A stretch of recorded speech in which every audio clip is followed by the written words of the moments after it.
Ito ang aking pangako, pag-ibig na di maglalaho. To be patient, to be kind and to be true, to love and to be loved by you. Chika Minute, aktor! Kilig na kilig ng sobra nang mapanood ulit ang eksenang kissing scene nila ng real-life partner sa finale ng kanilang serye.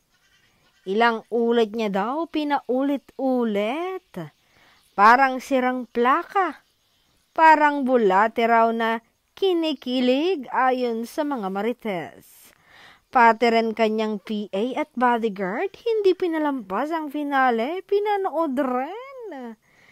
Ganon din ang kaibigan niyang si Kuya Ravi, hindi pinalampas ang eksenang iyon. Tsak, may pang-aasar na naman si Kuya sa dalawa.